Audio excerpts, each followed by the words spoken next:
Şarkıyı alıyorum. Onu evet çıkar ceketi. Sıcak oldu burası. Çıkar ceketi. Çıkar. Ceketi alalım. Ver ceketi bana ver ya ver. Bana ver. Evet süper. Sen de çıkar. Süpersin yakışıklı. Şimdi. Evet harika. Ver kontrolü arkadan ver. Arkadan ya valla. Arkadan. Geliyor. Bak bu işte 70'lerin babamların yaptığı. Bizim bildiğimiz. Gerçek bir ayar bu. Okan yemin ediyorum bu. Vay boşlar. Eğil çek. Eğil çek. İşte bu. Geliyor.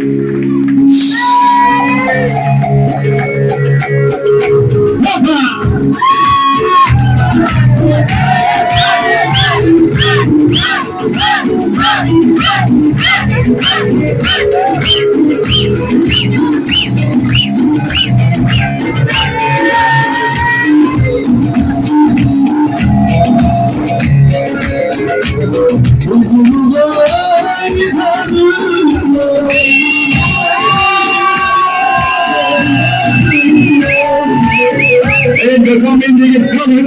Sana tekstil.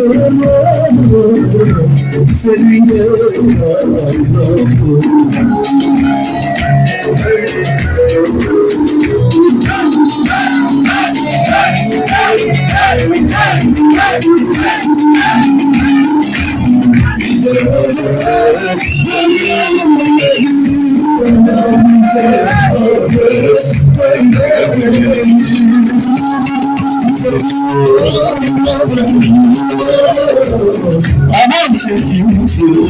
Son, 2, 3, 4, şimdi. Aman beni çıktı.